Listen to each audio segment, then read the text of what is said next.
ঠাকুর শ্রীরামকৃষ্ণ দক্ষিণেশ্বর মন্দিরে ভক্ত সঙ্গে। এবার চতুর্থ পরিচ্ছেদের প্রথম অংশ।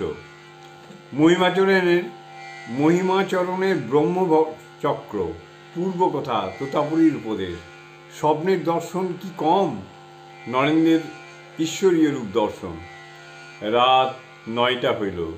ঠাকুর ছোট্ট খাটটিতে বসে আছেন।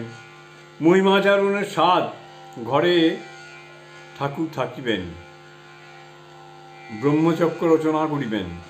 তিনি রাখাল, মাস্টার, কিশোরী ও আর দু একটি ভক্তকে লইয়া মেঝেতে চক্র করিলেন। সকলকে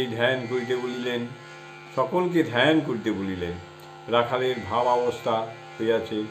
ঠাকুর নামিয়া আসিয়া তাহার বুকে হাত দিয়া মার নাম করিতে লাগিলেন।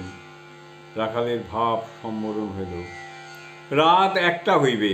আজ কৃষ্ণপক্ষের চতুর্দশী তিথি। চতুর্দিকে নিবিড় অন্ধকার।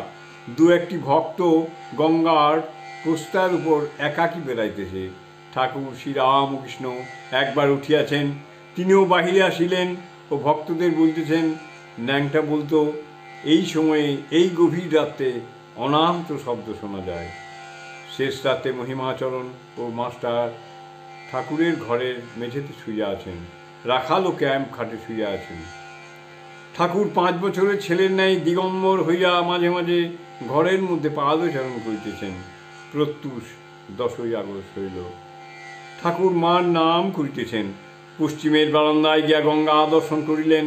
ঘরের মধ্যস্থিত দেবদেবীর যত পট ছিল কাছে গিয়া নমস্কার করিলেন। ভক্তেরা শয্যা হইতে উঠিয়া প্রণামাদি করিয়া প্রাতঃকৃত্য করিতে গেলেন।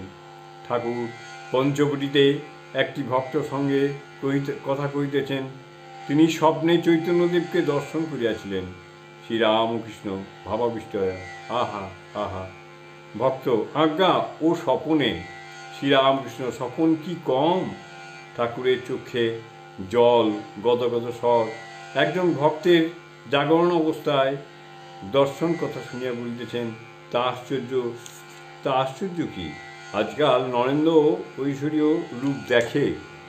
মহিমাচরণ প্রাতঃকৃত্য সমাপন করিয়া ঠাকুর বাড়ির প্রাঙ্গণের পশ্চিম দিকের শিবের মন্দিরে গিয়া নির্জনে বেদ মন্ত্র উচ্চারণ করিতেছেন। বেলা 8টা হইয়াছে। মণি গঙ্গা স্নান করিয়া ঠাকুরের কাছে আসিলেন। শোকাতুরা ব্রাহ্মণী ও দর্শন করিতে আসিয়াছেন। শ্রীরামকৃষ্ণ ব্রাহ্মণীর প্রতি, একে কিছু প্রসাদ খেতে দাও তো গা, লুচি টুচি তাকের উপর আছে। ব্রাহ্মণী, আপনি আগে খান, তারপর উনি প্রসাদ পাবেন। শ্রীরামকৃষ্ণ, তুমি আগে জগন্নাথের আটকে খাও, তারপর প্রসাদ। তুমি আগে জগন্নাথের আটকে খাও, তারপর প্রসাদ। প্রসাদ পাইয়া মণি শিব মন্দিরে শিব দর্শন করিয়া ঠাকুরের কাছে আবার আসিলেন। প্রণাম করিয়া বিদায় গ্রহণ করিতেছেন। শ্রীরামকৃষ্ণ সস্নেহে, তুমি এসো, আবার কাজে যেতে হবে। জয় ঠাকুর।